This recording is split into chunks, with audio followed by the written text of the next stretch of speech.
हमें परम सुख, परम शांति, परम आनंद की प्राप्ति का मार्ग मिला है। ध्यान रहे, ये जो सौभाग्य मिला है तुम्हारे पुण्य प्रताप से नहीं मिला। हमारी किशोरी जो तुम पर कृपा कोर की तो ये सौभाग्य मिला। ये कामधेनु का शुद्ध दुग्ध है और पास में ही बड़े सजाए हुए पात्र में चावल का धोवन रखा हुआ है। चूक मत करना। इस दुग्ध के तरह दिखने वाले चावल के धोवन को पीने में मगन मत हो जाना। तय बालक नहीं भर्यो शयानप, काहे कृष्ण भजत नहीं नीके। अतिव सुमिष्ट तजीव सुरभिन पय, मन बंधत तंदुल जल फीके। अब तुम बालक नहीं हो, बड़े सयाने हो, बड़े चतुर हो। चतुराई इसी में है कि कामधेनु के दुग्ध और चावल के धोवन के भेद को समझ लो। ये संसार के भोग दिखाई सुख जैसे देते हैं, पर सुख नहीं है। जैसे चावल का धोवन दूध जैसा दिखाई देगा, पर वो दूध नहीं है। ना उसमें सामर्थ्य है, न स्वाद है, ना वो पवित्रता है जो दुग्ध में है। ऐसे ही प्रभु के चरणों का आश्रय, आश्रित होकर नाम जपना, लीला गुण श्रवण करना, कथन करना, सेवा करना, धर्म से चलना, ये कामधेनु का दुग्ध है। जैसा चाहोगे वैसा सुख तुम्हें प्राप्त हो जाएगा। लोक परलोक, मोक्ष, परम गति, प्रेम, जो चाहोगे। पर बचना होगा चावल की धोवन से। एक जैसा ही दिखाई देता है। जिसे तुम सुख समझते हो वो सुख नहीं, सुख की छाया है। समझ पड़ती नहीं ये मेरे गिरधर की माया है। वो मायाधीश दोनों जगह उसी का प्रभाव है, भक्ति में भी और माया में भी। तुम उनके लाड़िले हो, कहां खेलना चाहते हो, माया के संग या भक्ति के रंग। देख लिया खेल कर माया के संग को। दुख, शोक, अशांति, तृष्णा, कामना, वासना, जलन, दुर्गति, जन्म, मरण, इसके सिवा और कुछ नहीं दिया इस खेल ने। चलो अब खेलते हैं अद्भुत खेल। इस जीवन की बाजी लगा देते हैं प्रिया प्रीतम के लिए। उनके नाम जपने में, उनके चरण आशिक रसिक जनों की आज्ञा पालन में। फिर देखो कैसा खेल का आनंद प्राप्त होता है। पर खेलना एक ही पक्ष में होगा। ये खेल ऐसा नहीं है कि बैलेंस बना के चलो, खूब मनमानी भोग भोगो और तुम्हें भगवत प्राप्ति भी हो जाए। हाँ, भोग विषय जो धर्म से युक्त है उनका सेवन करने से भजन में हानि नहीं होगी। मनमानी सेवन करने से ये परमार्थ मिलेगा ही नहीं। सावधान।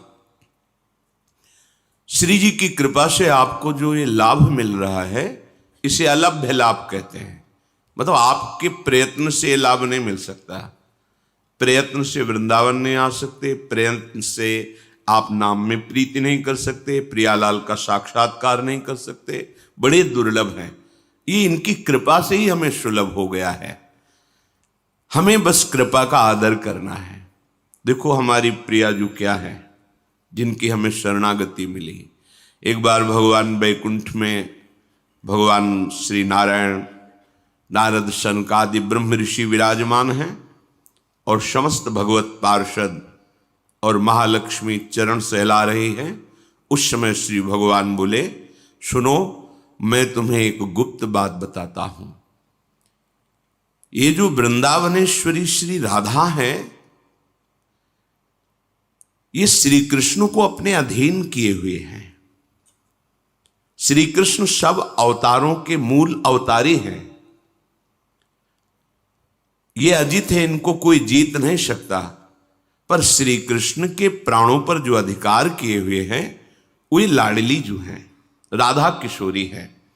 प्राणाधिक प्रियतमा सर्वाभ्यः सुंदरी परा, सर्वयुक्ता च सौभाग्य भागिनी गौरवान्विता, वामांगार्ध स्वरूपा च कृष्ण गुणेन तेजसा समा, परावरा सारभूता परमाद्या सनातनी, परमानंद रूपा च धन्या मान्या च पूजिता, रास क्रीडादि देवी श्री कृष्ण परमात्मना, रास मंडल संभूता रास मंडल मंडिता, रासेश्वरी सुरसिका रासवास निवासिनी। हमारी प्यारी जी की महिमा वैकुंठनाथ वर्णन करते हैं। श्री ध्रुवदास जी ने 42 लीला में कहा, शिव श्रीपति अर्थात भगवान नारायण, शिव महादेव, शिव श्रीपति यद्यपि ललचाही, मन प्रवेश तिन्हों को नाही, निगमागम की कौन चलावे, महाविष्णु के मन नहीं आवे, यारस को तबही अधिकारी, कृपा करें जब राधा प्यारी, कृपा लाडली तबही करें जब श्री हरिवंश जो कर सिर धरें।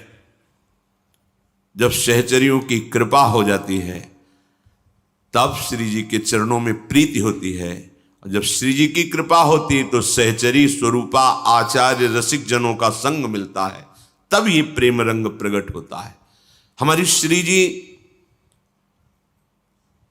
भगवान नारायण कह रहे हैं कि ये सबके मूल परमात्मा श्री कृष्ण के प्राणों से भी अधिक प्रिय हैं। कौन? हमारी महारानी जी, प्राणाधिक प्रियतमा सर्वाभ्यः सुंदरी परा। और सुंदरता तो इनमें इतनी अधिक है, जो सहचरियां देख रही वही आचार्य रूप से प्रकट हुए हैं। हित सजनी जो कह रही, तेरो रूप कहत नहीं आवे, वर्णन करना चाहते हैं क्योंकि वो देखे सेवा किए, कह रहे तेरो रूप कहते नहीं आवे, आपका रूप वर्णन करने में नहीं आता। ध्रुवदास जी ने जब देखा तो कह रहे रोम रोम में यदि करोड़ करोड़ रचना हो, जिव्या हो, तो भी वर्णन नहीं किया। कोटि कोटि रचना जो रोम रोम प्रति हुए, प्यारी जू के रूप को न प्रमाण कहो जात है। अति ही अगाध सिंधु पार नहीं पावे को, थोड़ी बुद्धि सीप मांझ कैसे कैसे समात है। इनमें वो समस्त सद्गुण विराजमान रहते हैं जो श्री कृष्ण को अधीन करते हैं। हमारे माई श्यामा जू को राज, जाके अधीन सदा इस सामरो, या ब्रज को शिरताज। हमारे माई श्यामा जू जिसके अधीन श्री कृष्ण रहते हैं, वह अधीन संग ही संग डोलें, और ये परम सौभाग्यवती है क्योंकि इनके प्रियतम अखिल कोटि ब्रह्मांड नायक परात्परीश भगवान श्री कृष्ण अविनाशी दूल्हा है। इनको अनुपम गौरव प्राप्त है क्योंकि जिनके चरणों में ब्रह्मा शिवादि अपने मुकुट रगड़ते रहते हैं, वो श्री कृष्ण। देखो कैसी प्यारी जी का गौरव, देखो हमारी स्वामिनी जी की महिमा देखो। बिहरत कुसुम पराग लगत जब, पीत वसन लय झारत। हमारी लाडली जो वृंदावन में जब वन विहार करती है तो वृंदावन की लताएं नृत्य करने लगती हैं, तो जितने पुष्प पराग से सब मानो वृक्षों ने पावड़े बिछा दिए हों, उसके ऊपर सखियां सुंदर सुगंधित द्रव्य से युक्त पराग डालती हैं। फिर लाडली लाल वन विहरण, जब प्यारी जू के अत्यंत सुकुमार श्री चरणों में पराग लग जाता है तो लालजू को ऐसा लगता है कहीं पराग चुभ न जाए, तो बिहरत कुसुम पराग लगत जब, तो पीतांबर से लाडली जी के सामने झुकते, उनके चरण तलवे को पीतांबर से पूछते हैं पराग चुभ न जाए। बिहरत कुसुम पराग लगत जब, पीत वसन लय झारत। और जब चरणों को लेकर तलवे को झाड़ रहे होते हैं तो जो सी चरण शोभा है हमारी